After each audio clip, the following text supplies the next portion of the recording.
that would be of interest to our members and to our guests.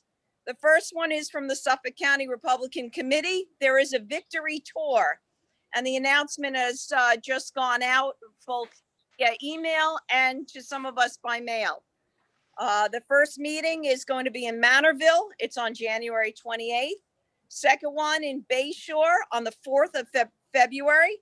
Third one is on the 16th of February in Babylon. And the fourth one is on the 22nd of February in Smithtown. There is also an installation of officers for the Great South Bay Republican Club, and that will be in Patchogue on on January 20th. And lastly, Kevin McCarthy is having a kickoff on February 3rd in Babylon. And if you need any further information, contact us or contact Mr. Fox or contact the Republican Committee of Suffolk County, and they'll be happy to direct you any further. Okay. We now, let's see, we now have some important guest that would like to speak with us. And this is Mr. McNally. I'm just going to give you a little shout out. So would you come up? Just say a quick hello to us, introduce who you are so that when we hear from you in the future, we will know why. Good evening, everybody. I am the chairman of the Huntington Republican Committee. I'm thrilled to be here tonight at the Ronald Reagan Club, and I'm looking forward to an exciting year. We're going to have an exciting ticket, and it's beginning now. So you'll be hearing from the Huntington Republicans soon with regard to scheduling for all of the petitions and and all of the necessary things we have to do as a committee to get our candidates elected. And I'm looking forward to seeing all of you and your participation. And I'll say quickly, the message I want to send to all of us now is we are stronger together. The Republican Party is stronger together.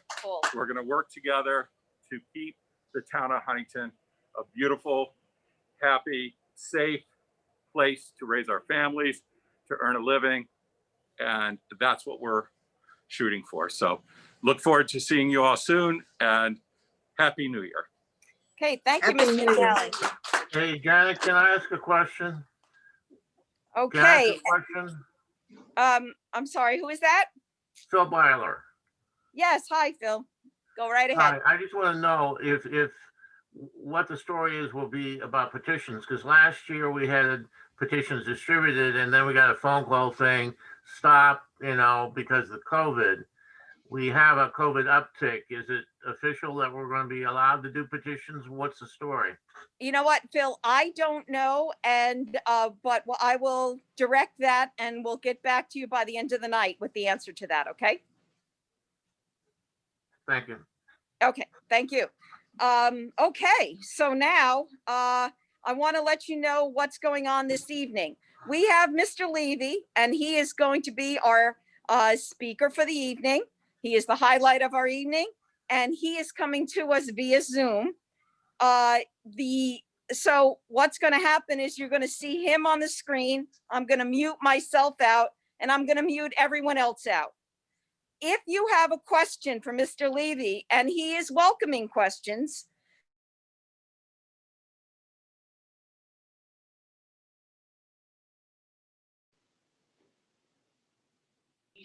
you've covered the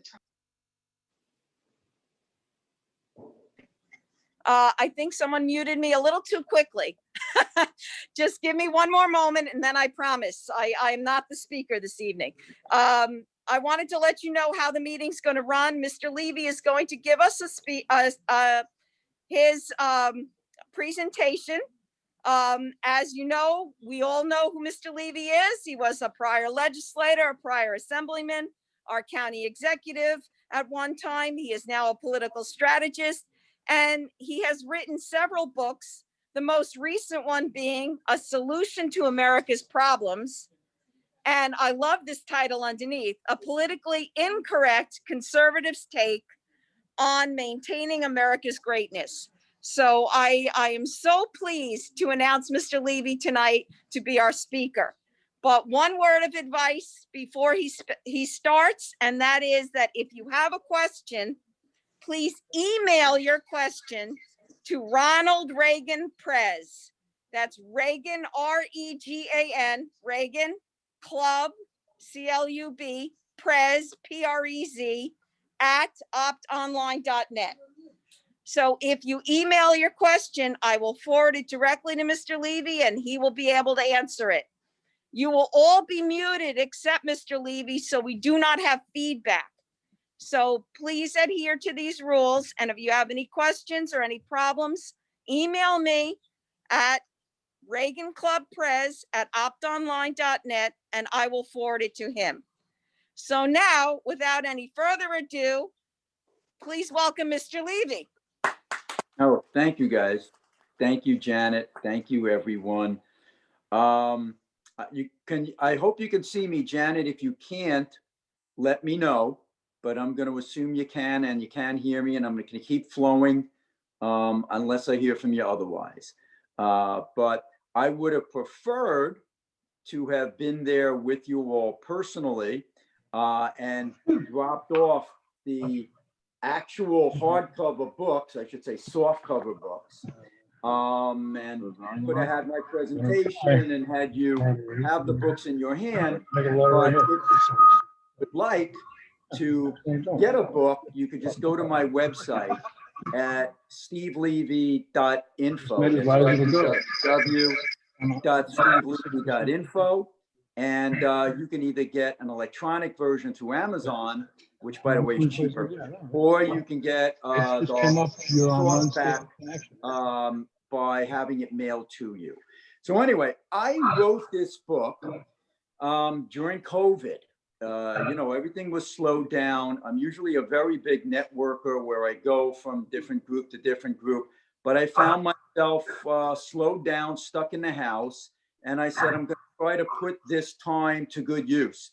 And I said, look, everybody's always complaining about things that are going wrong. After 26 years of experience in all levels of government, let me put my own thoughts down to paper as to what I believe are the solutions to many of these problems. So I'll go through with you just a few of them. There's about 15 chapters in this book, ranging from illegal immigration to overtaxation, to the high cost of college tuition, to the high cost of healthcare, to our underperforming schools, and so many more. Foreign policy, how China has been eating our lunch, and how back domestically, why are prescription drugs here so expensive? So instead of just complaining about it, I try to lay out why these problems exist, and then what are some practical solutions to these things. Since I left government in 2012, I've been writing a great deal for foxnews.com and Newsmax. I was writing for Newsmax before it was a big deal. Nobody knew what it was even a year ago. Now it's been shooting up like a rocket.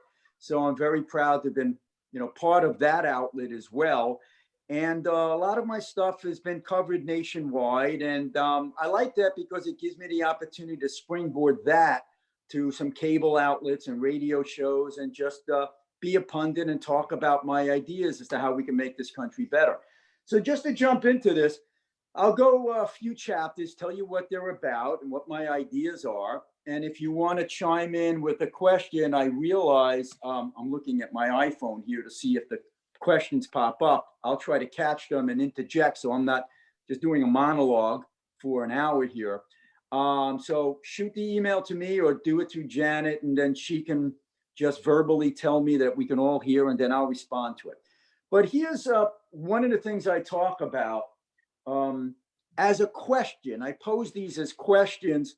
Why, if it's this way, can't we do it this way? For instance, one of my chapters on illegal immigration.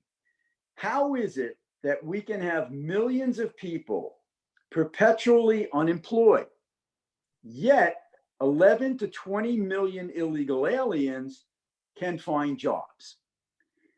And how can it be that we have an e-verify system that can force employers to prove they are not hiring the undocumented, and yet it's not mandated?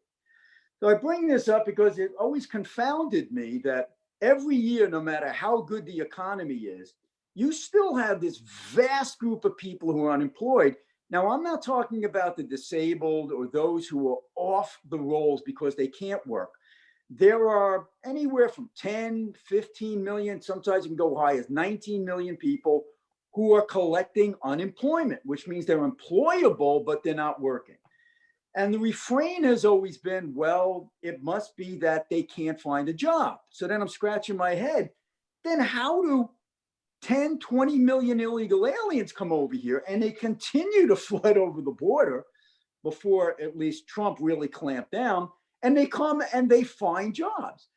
Well, there's a good reason for that. Our welfare system, our welfare state has become so enormous that you can make the equivalent of about, according to a Pennsylvania study, anywhere from $47,000 to $57,000 a year not working, collecting money from Section 8, housing assistance, HEAP, utility assistance, food stamps, Medicare, you name it. So it almost becomes a disincentive to go to work.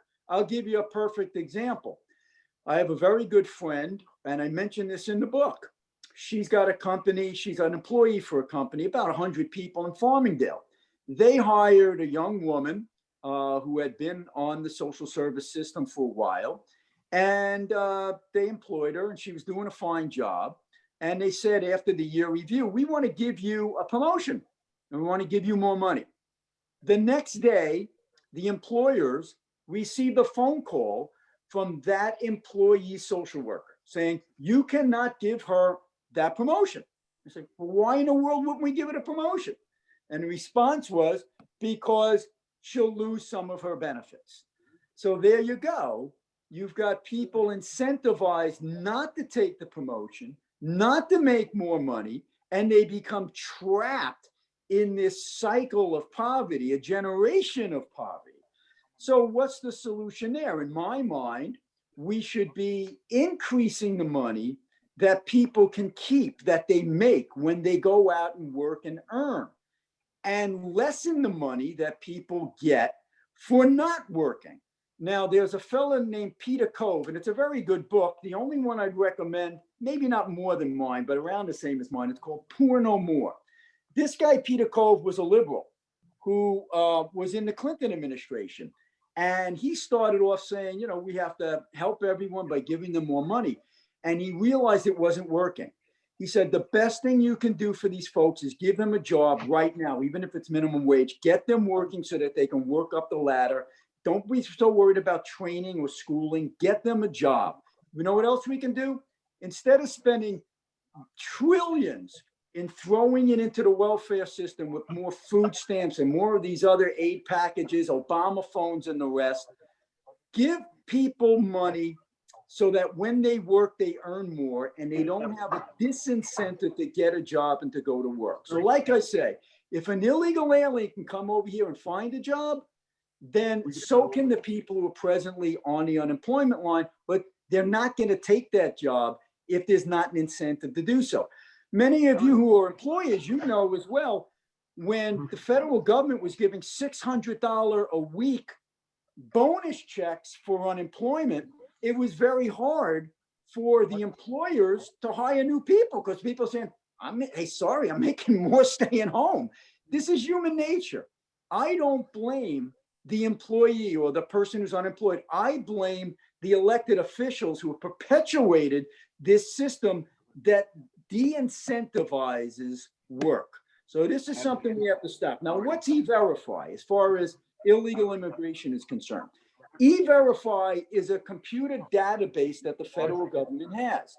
And if you are an alien, a legal alien with a green card, you are in that database. So if you're here legally, you are either in that database with a green card or you have a social security number. If you're not on there, you're probably not here legally. So every employer should be required to do a cross-reference with the E-Verify system, and bingo, you solve the problem. You don't even need a wall. I'm in favor of the wall. You won't need a wall if you mandated the use of E-Verify for every employer. And if they don't follow it, you have very strict punishment in the terms of fines and things along those lines. So there's a solution. We know what it is. They just don't have the will to implement it. If there's questions on that topic, email it in and I'll go to it. But if not, I'll go to another chapter which deals with taxation. There is this myth out there that if you tax people more, you will get more revenue into your county coffers, your state coffers, your federal coffers. There is a lie that's perpetrated by the liberal media and by Democrats that the Trump tax cuts blew a hole in the deficit because you let the rich guys off the hook. They didn't pay their fair share. And so you have less money coming into the budget. Totally not true and easily debunked. Now, it is true that the deficit has been going up. But what they don't tell you in the liberal circles is that it's gone up because of spending. Spending has gone through the roof. Even once Trump came in, Trump was not a fiscal conservative. So they spent, between Paul Ryan, who called himself a fiscal conservative, and Trump, I was hoping Trump would have vetoed some of those first bills that came out of Congress. They weren't vetoed and spending went up significantly. But if you look at how much money came into the government as a result of the tax cuts, more money came into the government after the tax cuts than before. And you say, well, how can that be? Well, when you lowered the corporate tax rate from a ridiculous 35% down to 21%, a lot of these corporations that were funneling their money overseas brought their money back home. They started reinvesting in America, creating more manufacturing jobs. Unemployment went down to record lows because you cut the corporate tax rate and you cut the rates for everyone across the board. So more people were working and wages went up for the first time in a decade or two. We had 3% wage growth after the Trump tax cuts, something that was unheard of in the Obama years. They said that was a bygone era. You'd never see that again. Wrong. Trump's tax cuts proved that wrong. And by the way, it's not just the Trump tax cuts that showed that. It was a Democratic tax cut back in the 1960s with John Kennedy. He cut taxes. That was my kind of Democrat. That's when I was still a Democrat. He was a Democrat that was against communism, that was pro-America, and was actually against high taxation. When Kennedy cut the tax rate, more money came into the government. They had 5-6% growth in the GMP every year, and they had wages that were escalating pretty substantially. Same thing happened when Reagan cut taxes in the 80s. So we've now seen it on 3 different occasions: Kennedy, Reagan, Trump. You cut taxes, more money comes into the coffers. Now, if they would just control their appetite for spending, the deficit would actually be going down. So don't buy into this Democratic lie, this media talking point that lowering taxes increases the deficit. It's simply not true. And when they say, oh, the people who are high earners don't pay their fair share, think about this. The top 1% pays about 37 to 40% of all the revenue that goes into the federal coffers. When you look at the top 10% of earners, it's like 70%. When you look at the top 50%, it's over 90%. Most people earning over $50,000 do not pay any federal tax.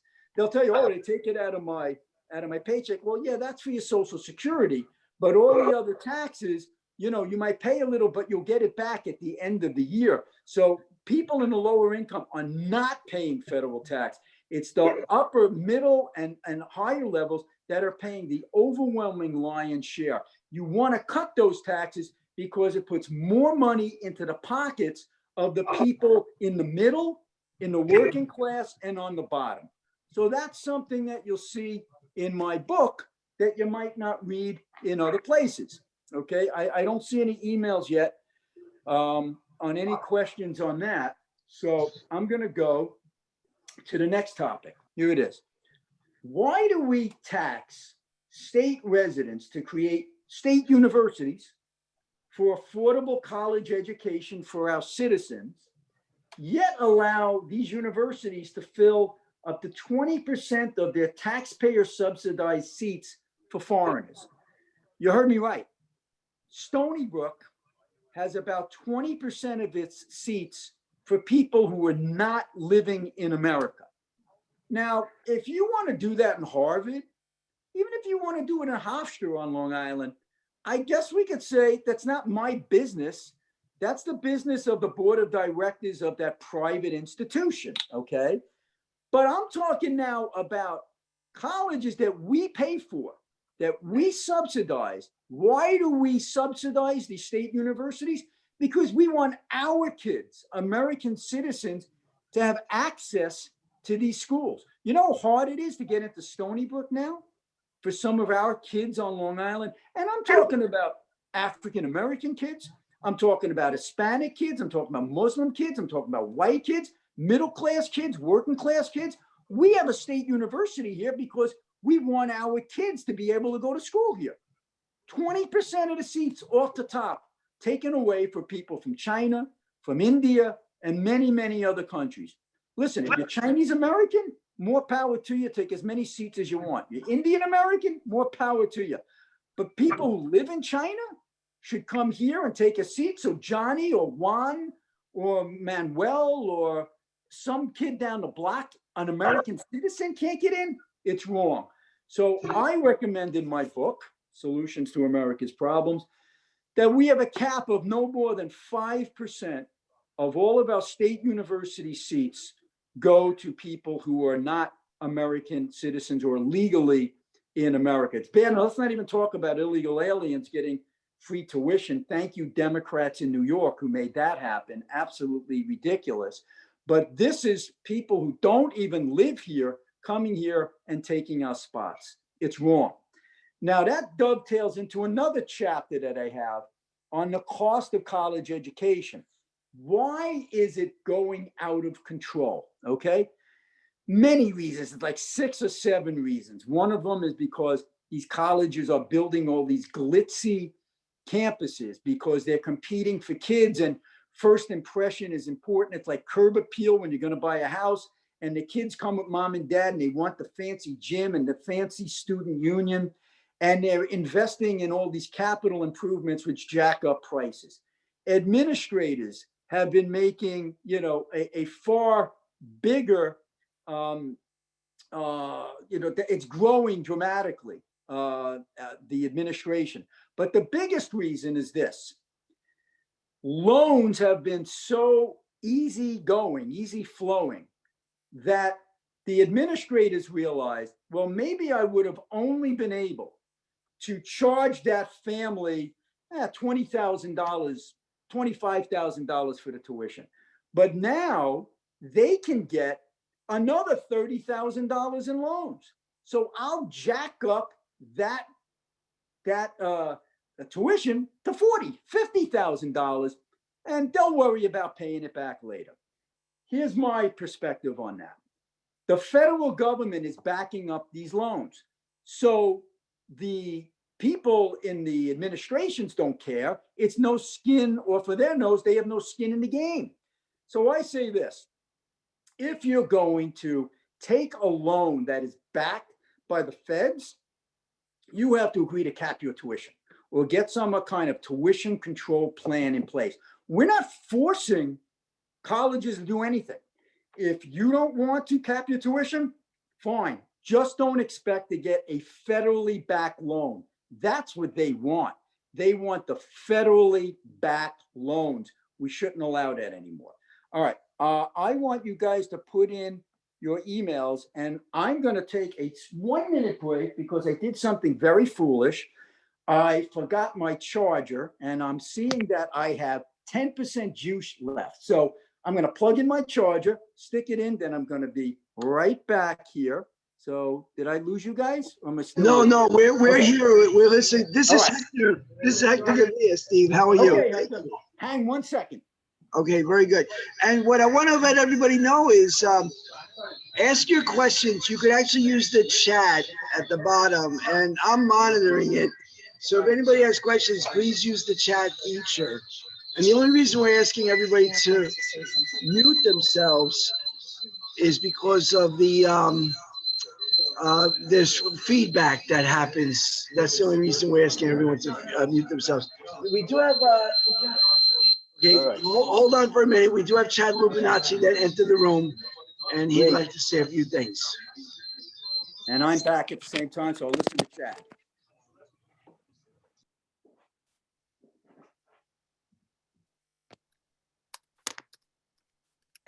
There we Okay, go. now we go. Hello? Okay, now during this break, we had some other one. This very special man that most of you know already has stopped by to wish us well and to give us a few words of advice as to what's going on this year. So without further ado, here's Chad Lupinacci. Good evening, everyone, and thank you to Janet. Thank you to Janet and to all the members of the Ronald Reagan Republican Club. It's certainly great to be here and to hear Steve Levy speak. He always has lots of interesting stories to tell and advice to give, and really a hard analysis of what's going on at our state and our local level, and of course the national level. And just a few years back, before I was in elected office, Steve used to come to my government classes to speak to my students about his role as county executive and the other roles that he held. So right now, this is an interesting year for us all because obviously we're coming out of the national elections and now focusing on our local elections. So the supervisorship is up. I'm running for re-election. So we have 2 town board seats are up. Ed Smith is running for re-election, and there's an opportunity to take another town board seat and put into Republican hands, which I think is a great opportunity.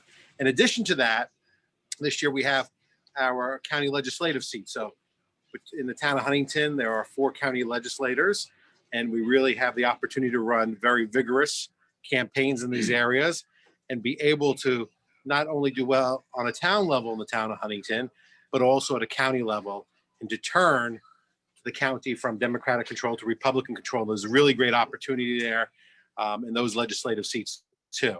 So, you know, if you would like to work on our campaigns or get involved in the Republican Party here in the town of Huntington, I know our chairman is here, Tom McNally, and we're always looking for new recruits to get active on campaigns or to help out the committee and to just get really involved in local issues. So, which I think is, you know, very important.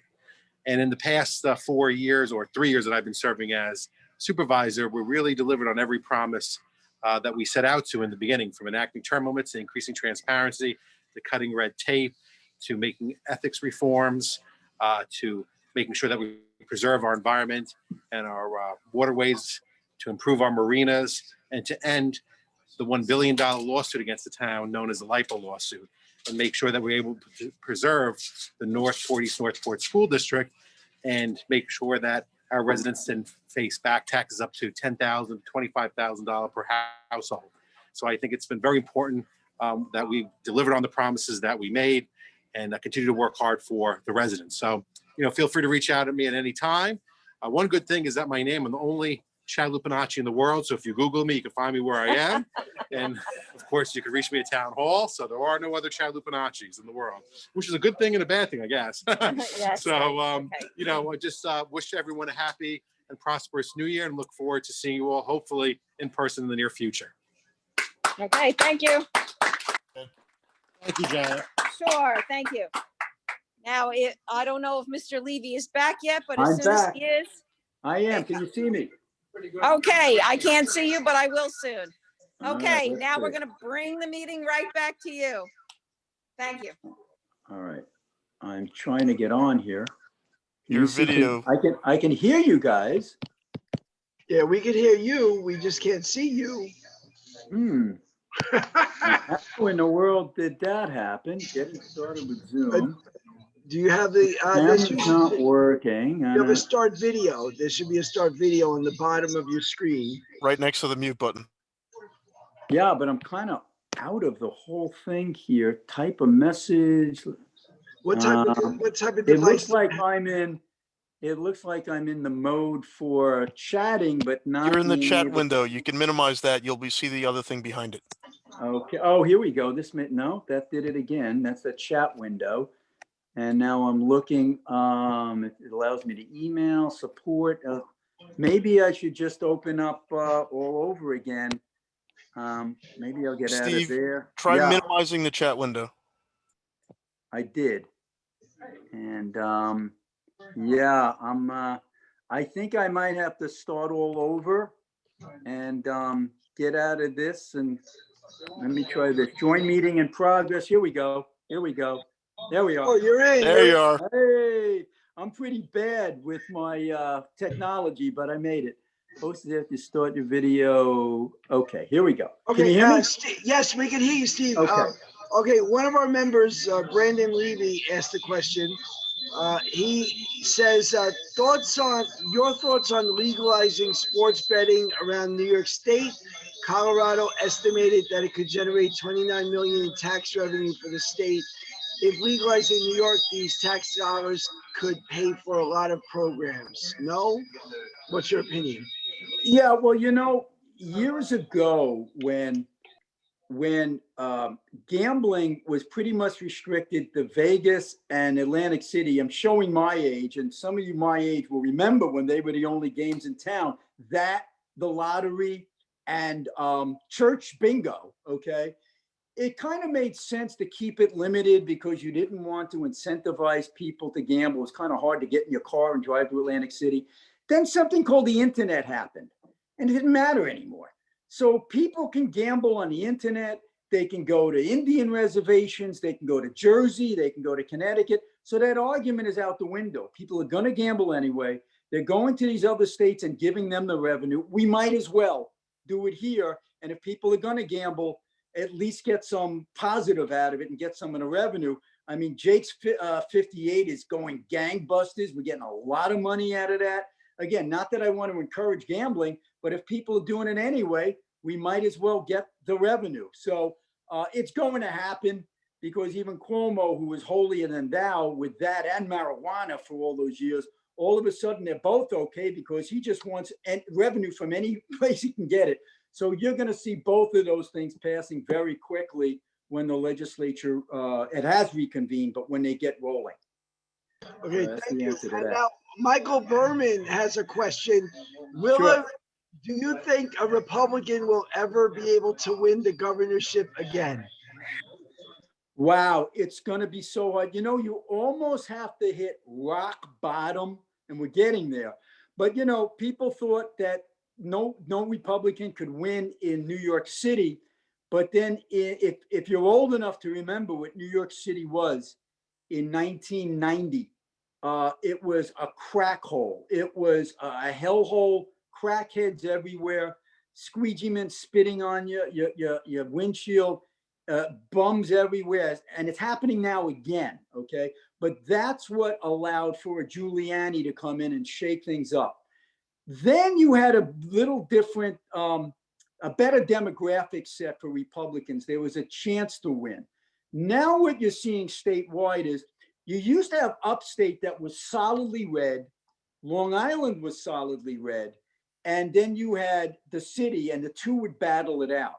Well, now the city is still deep, deep blue. The suburbs are now purple at best. Nassau is now blue. And that's because of a great deal of immigration, and immigrants tend to vote Democratic.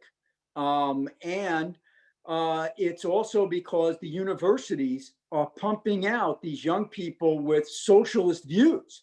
And these younger people are coming and voting Democratic. Now, upstate, which used to be very Republican, it's going purple and almost blue. Why?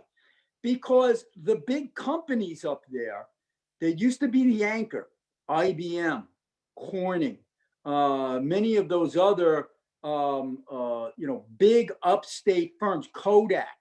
They used to employ people, and you'd make a good living in Rochester and Buffalo and Syracuse and, all these other places. Those businesses are gone. New York politician taxed them out of existence. So now it happens. You know how you get a job upstate New York now? You're either working for corrections, you're working for a college, or you're working for government. There's very little private sector employment up there anymore. So what happens when you work for government? You tend to go Democrat.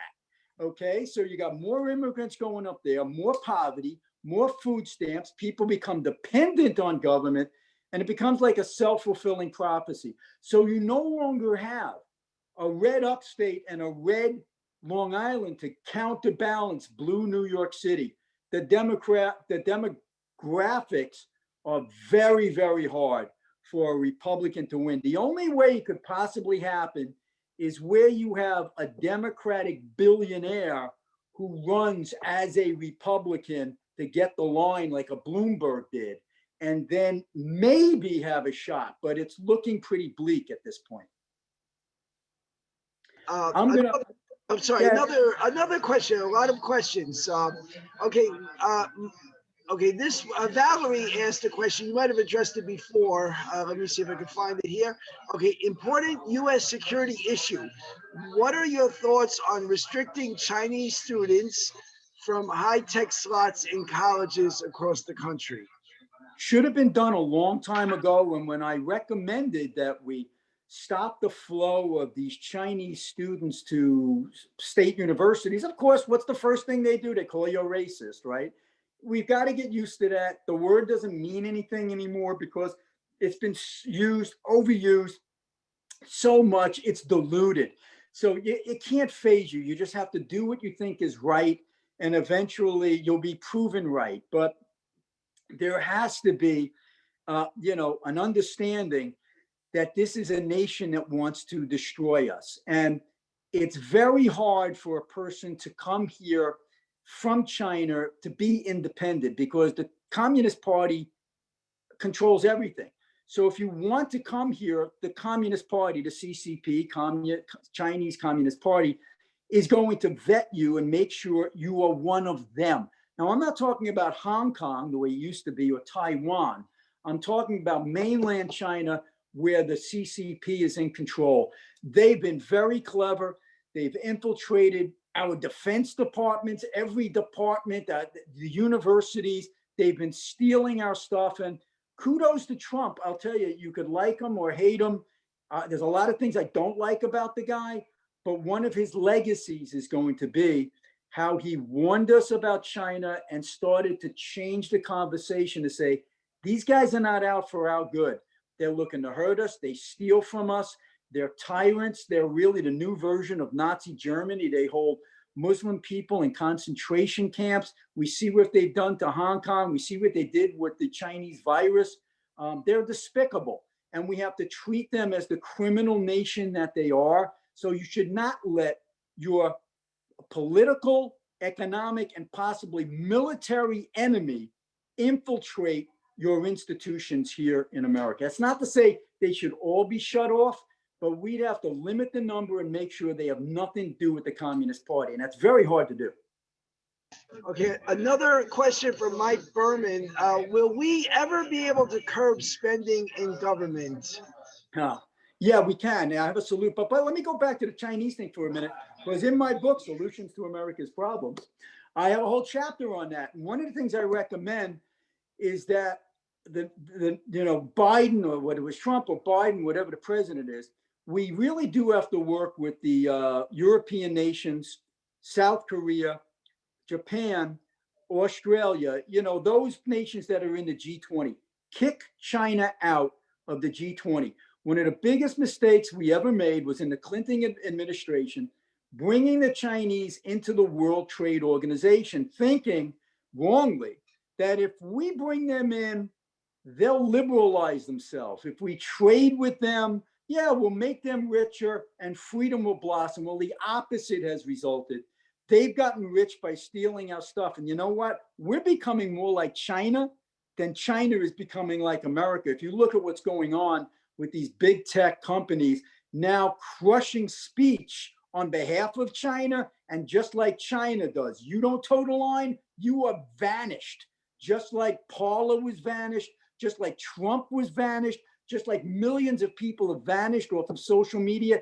That's what China does. We don't want to become like them. So what I recommend is that the G20 nations get rid of China, get them out of the World Trade Organization, and also have a condition on our American companies. If you're doing business already in China, you have a 10-year period to start divesting out of China and to get them first to agree that they will no longer be able to hold shares in your company, because that's what they do. Not everybody knows this. You want to operate in China as an American company, you have to allow China to become a part owner of your company. That's how they control you and that's how they steal from you. We have to have an order that says you go to China, they cannot control any share of your company. We should also be working with India, even with Vietnam and Thailand, other nations in that area to start setting up the labor force in those countries opposed to China. Now back to the question, the other question. What was that question that I went crazy with China? Hector. I think it was, will we ever be able to curb spending in government? Yeah, here's how we do it. Tax caps work, right? We know that because we put one in place in New York State. And they said, oh, you'll never be able to get it. It won't work. The tax cap has worked. Listen, we're not paying less tax now than we were before. But before the tax cap was put into effect, and by the way, I was a big proponent of it, and my not-for-profit, for which I serve as executive director, the Center for Cost-Effective Governance, we lobbied tremendously for this. Before 2012, when that tax cap kicked in, the average rate of spending and taxes going up in schools was like 6% a year. After that, it's 2% a year. That was like a $6 or $7 billion saving for taxpayers over like a 6-year period for us. Now, our taxes didn't go down, but they didn't go up as much as they would have gone up. So we see that caps work.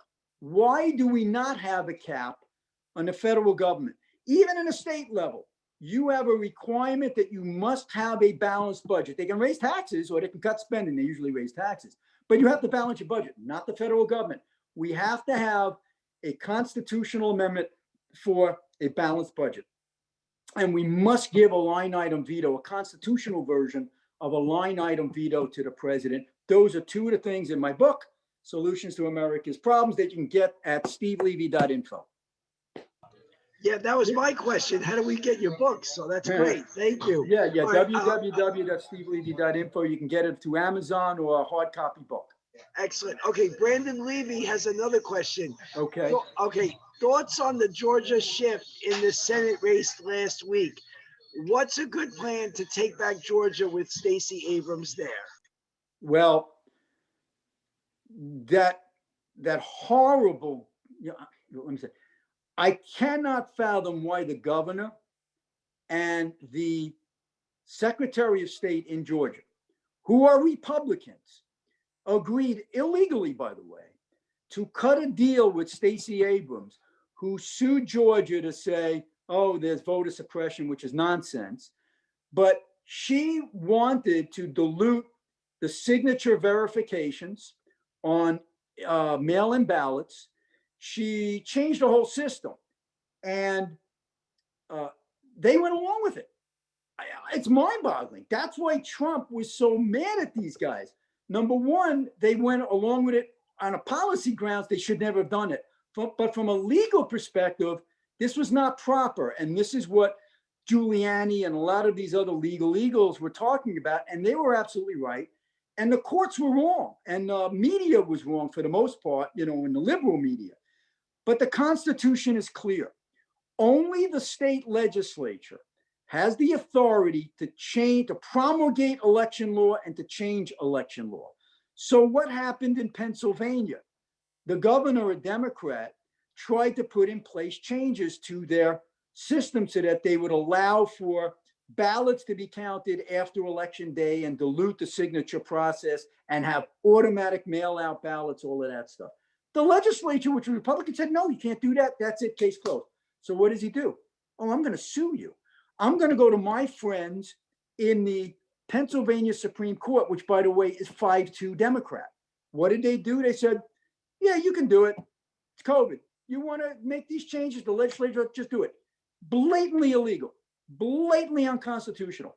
And it's remarkable that the US Supreme Court did not hear this case before the election, because there's no question about it. That was an unconstitutional act on behalf of that, by that governor and by the state Supreme Court. None of those votes that came in after election day should have been counted. Georgia, same thing. The Secretary of State, mind-boggling, a Republican, did this, circumvented the state legislature. The state legislature never had the opportunity to go A or nay on the settlement that he crafted with Stacey Abrams. Nobody gave the authority to a Secretary of State to cut a deal to change election law. So the first thing that should have been done, even before the senatorial elections, and this is what Trump was calling for, hey, governor, call the legislature to session. You control it. You're Republicans. Undo that crazy settlement that you never had the authority to do in the first place. Now, why is that important? Because with the signature requirements, okay, it's bad enough that they opened the floodgates for all of these mail-in ballots. Some states were mailing it to you even if you didn't ask for it, but they were also eviscerating the integrity of the verification. So in the primary and in previous elections, you had like a 1 to 3% rejection rate on the signatures. That went down tenfold in the 2020 general election because they were just taking them. That's good. That's good. That's good. Even when they put it through the electronic feeder, where it used to be, there had to be at least a match that was over 50% with the signature. And now 40%, 20%. If it looks good, accept it. Craziness. At the same time that you were dramatically increasing these ballots going everywhere, and the potential for fraud increases tremendously. And I'm not saying that. Jimmy Carter said it years ago in his report, along with Jim Baker. At the same time, you got all these ballots flying around. You've eviscerated the requirements that safeguard the mail-in ballots. Absolutely crazy. But that is the other problem. The demographics have changed in Georgia. You've got people moving out of these crazy blue states like ours and Connecticut and Jersey, and they're going to other states. And what happens when they go to the other state, guys? They vote the same crazy way they did when they were in New York and Pennsylvania and Connecticut. They ran away from New York because the taxes were too high because of the big spending Democratic liberals. So what do? They go down there and they wreck their economy by voting for Democrats. That's why Arizona is now a purple state. Colorado is basically a blue state. Why? Because the Californians left because they were overtaxed and overregulated. So they're settling in these other states and they're turning them blue. We got a real problem, but we have to play their game. If the mail-in ballot is the way of the future, and we should fight it to try to make sure it's not, we should at least play that game and start getting our people registered. Now, one of the things that Abrams and these other people have been promoting, Nancy Pelosi, one of the first things she did, and that's why this was a rigged election. I'm not necessarily saying stolen because I don't know how many votes, if it would have made a difference, but they were trying to rig it in that when she got the gavel as speaker, one of her first bills, if not the first bill, was to change the election laws and to allow for something called ballot harvesting. What's a ballot harvest? It allows a community organizer to go around into a nursing home, to go into a housing complex and knock on the door and say, Oh, you got your ballot? Bring it over here. I'll take it for you. Hey, let's fill it out together. Give it to me. I'll take it in for you. That destroys the very basis of a fair election. Imagine you're in you're a union member and your union is going to vote whether to go, you're a bunch of employees, you're going to vote whether to go union or not. And the employer comes in and says, hey, here's the ballot, fill it out, give it to me and I'll take it for you. Is that a fair election? No, but that's what's happening with ballot harvesting. These guys go to the housing complexes, they go to the nursing homes, they collect them by the hundreds, sometimes by the thousands. Now, they don't like that one, they throw it out. They want to keep these ones, they bring them in and they pressure these people to vote a certain way. It's illegal in many states for a reason. They want to legalize it everywhere. That's where we've been losing in the courts on this stuff. We've got to fight back on this stuff. One final thing on that. One of the chapters in my book, Solutions to America's Problems, is all about the electoral process. It was 2007, 2008, I'm county executive. We've got a new law that took effect, the Help America Vote Act. The idiots in Congress passed this law that said, because in the 2000 election, the morons in Broward County in Georgia put the hanging chads. Remember that stupid ballot? So they said, because they had a problem, everybody's got to change their voting system. We're going to make it electronic. And I said, wait a minute. We've got, and Joe will appreciate this. We got lever machines. We don't have any problem with lever machines. They're cheap. They're easy to store. They don't have to be refrigerated. You can't cheat with them. You can't hack them. Leave it alone. If it ain't broke, don't fix it. I actually sued the federal government to prevent them from forcing us to go electronic. And we were laughed at and we lost that case. We didn't win it, but we tried. And I think we've been proven correct, because whether or not there was hacking in this last election, I believe there is the potential for it. And it's not in the internet. It's not hooked up to the internet, but someone has to program these devices. And if you can compromise the people who program these devices, you've lost your election. We should go back to the simple ways of voting. It worked for hundreds of years. If it ain't broke, don't fix it, leave it alone. And we could have saved, by the way, billions of dollars with these crazy machines. I can go to another chapter or I can take another question. Oh, I have so many questions. Okay, questions. this is great. Okay, this is a question that Valerie has, but I also share this question too. Why isn't traditional American values stressed in our schools? It's dangerous to our civil society, and why young people think socialism is good. Now, I have a personal thing I want to share with you too. I'm a Cuban American. My mother's family escaped from Cuba, escaped socialism. And one day I saw a picture of Che Guevara in the back of a classroom. And to this day, I still don't know what teacher put that up there, but they told me they tore it down. But it upset me very much that they glamorized him in the back of the room in a big poster, and they would never do the same for Hitler. So what do you think about that? And then what can we do to fix this problem? There's a chapter in my book on that as well. It's a sub-chapter. And it talks about many things. One being the need, and I give Trump credit for this. He waited too long on it, but in his last days, he created a commission to do just this, to evaluate what's going on in our K through 12 schools, let alone the universities, and to get a more patriotic curriculum. And here's why it's important. It's in the very first pages of my book. It's in the intro. I talk about Jonah Goldberg's book, The Suicide of the West. And he was really very profound in saying there were two things that changed the world dramatically for the better happening around the 16th, 17th centuries, right? One was free trade that blossomed, capitalism, where now you can own a business, you can trade with each other, you can invest in a company and have things grow. What that did is it allowed people from any economic strata to slowly rise up the economic ladder. It gave you a chance to open a business and to flourish. Before that, you were a serf or you were a lord, one or the other. Free trade, open trade changed that.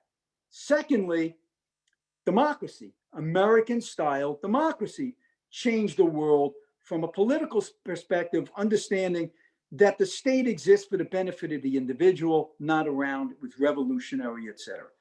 He taught suicide of the West. What you now have in colleges is many of these colleges have eliminated Western civilization courses because the radicals say it's sexist, it's a patriarchy, it's racist, blah, blah, blah, blah, blah. But it's Western civilization that created all the wealth and all the freedoms that we have today. If you don't raise a citizenry that is proud of its nation, it's going to fall apart. And you don't believe it or not, I mentioned that in one of my articles for Fox, whether it was Fox or Newsmax, and I related it to Eric Swalwell, the guy who was with the honeypot from China, the guy who was caught with the dalliance with the Chinese spy. And I said, there is a connection here because the Chinese and other agents, just like the Russians in the 50s and the Chinese now, they want to bribe us, they want to buy us, they want to destroy us from within. Now, how do you destroy America from within? You tempt Americans to betray their country. If you don't love your country, if you hate your country, you're more likely to betray it. And they're being taught to hate their country. If you love your country, and thank God we were patriotic in the 50s, because we rejected the Soviet advances when they tried to buy us off and destroy us from within. We were too patriotic a nation to allow that to happen. Right now, in many of our schools, they're teaching the 1619 Project. It's a disgrace. It's odious. It says that America's founding was not 1776. It was 1619 when the first slave was brought over. And they say that the revolution was fought not to break free from a tyrannical British government and create freedom, but it was actually to perpetuate slavery. It's a complete lie. But this woman from the New York Times won a Pulitzer for it. So there's a media democratic academic complex that's poisoning our children. So to answer your question, we need those commissions that will provide for a pro-America curriculum. And one other thought on that. What's happening on our campuses today is a disgrace how they discriminate against conservative thought. My solution in this book, Solution to America's Problems, is to say that the federal government, the Attorney General, I was wishing Bill Barr would have done more of this. Any student or students who shout down or disinvite or prevent a conservative speaker to come on campus when they allow a liberal speaker to come on, that person has to be disciplined. And any academic who supports the person violating another person's rights, they should be fired. And that university should be fined. There has to be consequences. There are no consequences to these students or to the universities that are quelching conservative thought on campus. So John has a question. He wants to know what your thoughts are about McConnell and Cheney wanting to impeach Trump. And then I think McConnell took it back. So what are your thoughts? Well, Cheney did vote to impeach. McConnell has not made it known right now how he'll vote if and when it goes to a Senate trial. I don't anticipate that they'll get the 2/3 vote, but they'll get a number of Republicans to vote for it. Now, let me preface this by noting that I wrote an article that I don't know if it was published, where it was published, I'll have to remember again, but it was no to Trump, yes to Trumpism. And I know there are some folks in the audience there who might get mad at me for saying that, but there's a lot about Donald Trump I just don't like. In fact, I'll be honest with you, I didn't vote for him in 2016. I told my friends, vote for Rubio or vote for Cruz. Don't vote for this guy. He's too volatile. He's too crazy, blah, blah, blah. And I said, he's the only one who can't beat Clinton. And I'm the supposed expert, and I was wrong and they were right. He was the only guy who could beat Clinton, and he did. So I didn't vote for him. I wrote in Scott Walker's name, the governor of California, of Wisconsin, because I just didn't like Trump's attitude. But I got to tell you, I was pleasantly surprised by the policies. The policies were really good. He stopped the flow of illegal immigration, an amazing accomplishment. His tax cuts stimulated the economy. He created peace in the Middle East. You know, he's taking on China, or one policy after another, very good. So I voted for him in 2020. But now he lost, so I'm saying, well, do I really want to go on with all this drama going forward? Regardless, I want Trumpism to stay because the policies are really good. I'd probably rather have some guy with less drama than him, but that's not here nor there as to impeachment. This is the story on impeachment. Somebody should have gotten up there from the Republican side and taken the Constitution and said, you know what you're doing when you're voting to impeach Donald Trump right here? I'll say, I don't even like the guy, but you're tearing up the Constitution. And here's why. You're criminalizing free speech. Look at what he said in his speech. He said, all right, look, he always does hyperbole. And yes, he lies a lot, just like Biden lies a lot and Obama lied a lot. If you're going to make lying a crime, you lock them all up, okay? But what he said was, now we're going to go over to the Capitol peacefully and, you know, patriotically and have our voices known. Now, if Congress is now going to say that if you ask people to assemble together peacefully to protest, we've lost our Constitution. So while these guys are out there saying he's destroyed democracy and the Constitution, no, you are destroying democracy and the Constitution by now criminalizing someone who says, let's have a peaceful protest. It's mind-boggling that I'm hearing this not only from the Democrats, but a lot of really conservative pundits, people I really respect, like Mark Thiessen from the Washington Post, a really good conservative, saying, yeah, he should be impeached, and many others. You can't impeach a person over this. They're saying, well, he really meant to incite people. Show me the words where he said, go storm the Capitol and break through the barriers. Oh, well, we just think he said that. Oh, so that's the new standard?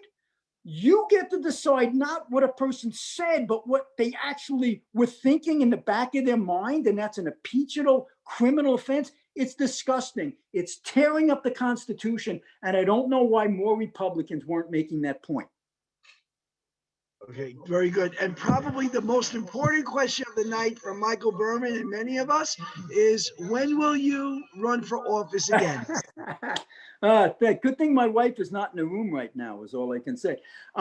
You know, I had 26 years of it, and I loved it. You know, I was in the county, I was in Albany, I was in the county executives. I ran for governor, as you probably know, as a Republican in 2010. And I'm just having so much more fun and a better quality of life being able to be the critic. You know, as the old saying, I'd rather be on the outside spitting into the tent than being on the inside being spit on all the time. Chad could probably appreciate that more than anybody right now, you know, and you know, I'll say this, I analogize it to a coach, a football coach who maybe wins the Super Bowl or just had a long career, and then he retires, and now he's working for CBS or Fox Sports on Sunday, and he goes in and he criticizes all the other people, and he analyzes, and he says, oh, they should do this and they should do that. And he's getting pretty good money to do it. And some people say, hey, why don't you go back to coaching where you're working 90 hours a week and get everybody's mad at you, and they got your name in the paper and they're calling you the worst thing since whatever. No, thanks. I'll stay with my gig on Sundays being the analyst. That's the way I feel now. I want to be the analyst, writing my books, doing my tours, doing my lecture. I'm totally uninhibited. I'm totally free. I can say whatever I want, wherever I want. And I think I'm actually going to have a bigger impact that way, Hector.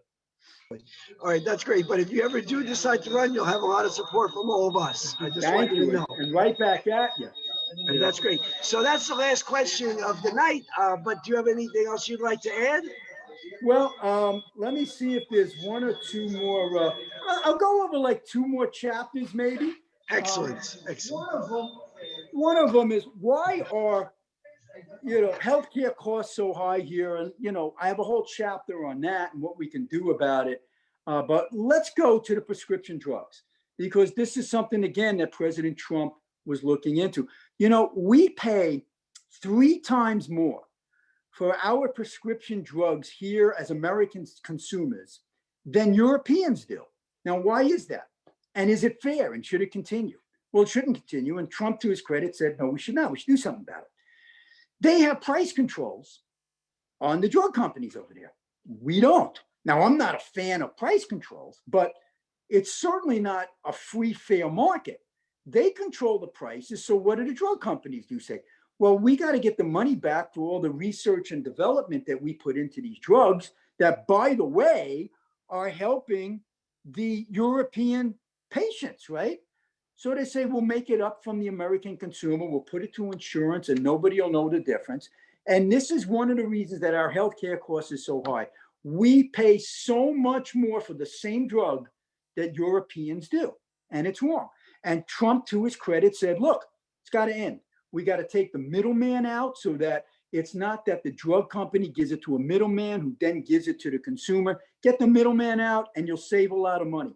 Force the drug companies to list their price in their advertisements. Make sure the consumer knows what that price is.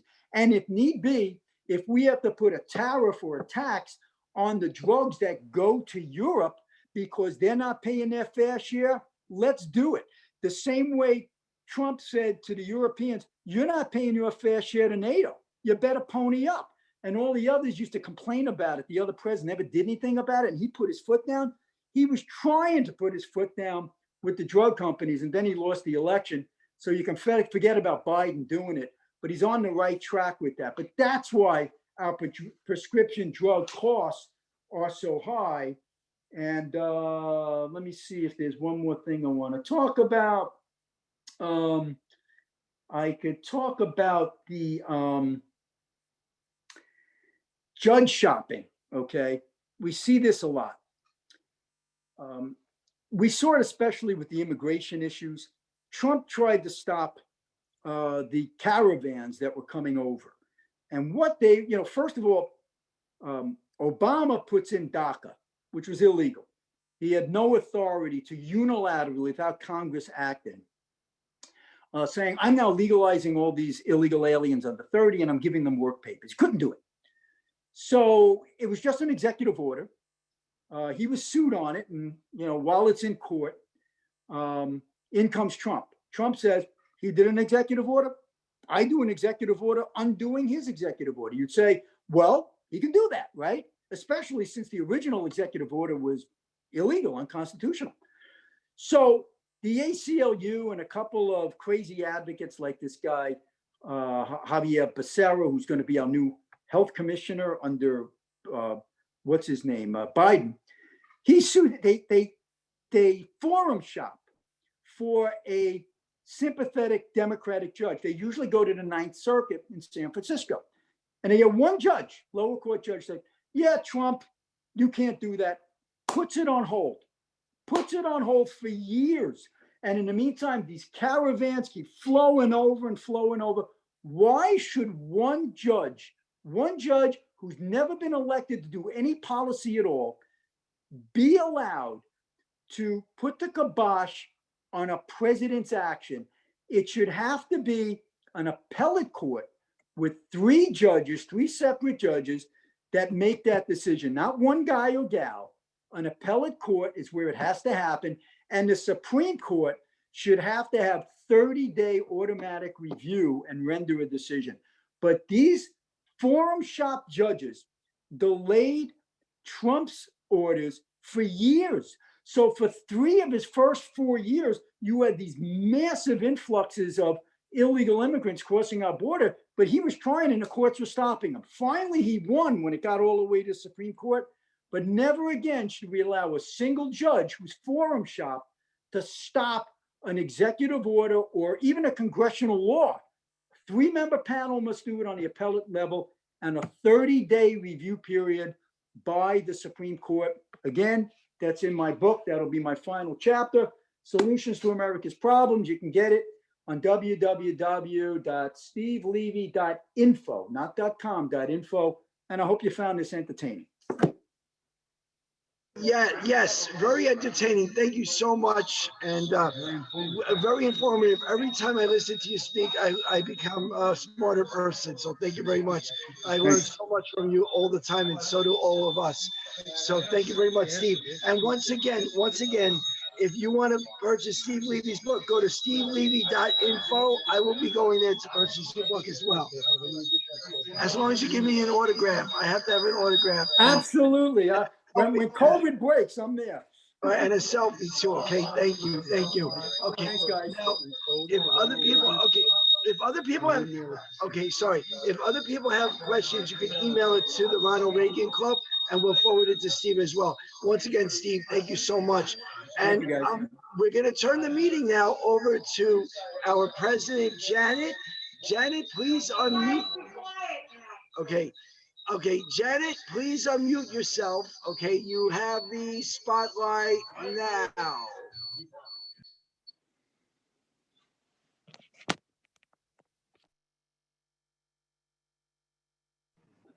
You know what? There's not too many people that ask me to unmute myself.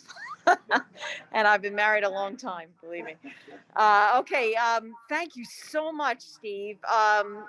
That was awesome. And in fact, I'm going to need a day or so to digest all that stuff. And I certainly will be purchasing that book. I'm sure a lot of other people will as well. And we only hope that some of the things that he's been proposing become implemented, because we're in for some dark days otherwise. Well, right now, all I'd like to do is make a motion to dispense with the meeting and close the meeting for this evening. Would somebody like to make that motion? Mr. Kelly, thank you. I would like it seconded. Thank you. Second. Okay. Well, thank you all. And I'm so glad that you could all join us tonight, even under these crazy circumstances with what we find ourselves now, especially in the Huntington area with all the increase in COVID. Well, we are hoping to put together something soon for the next meeting, and we will let you know. If you're interested, please contact us. Reagan Club Prez at optonline.com. Call us. .net. I'm sorry.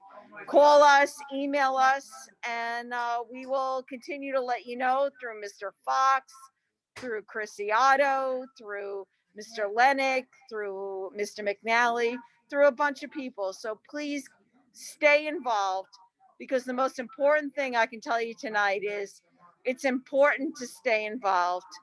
Hey, have a wonderful night, prosperous and healthy new year. Thank you.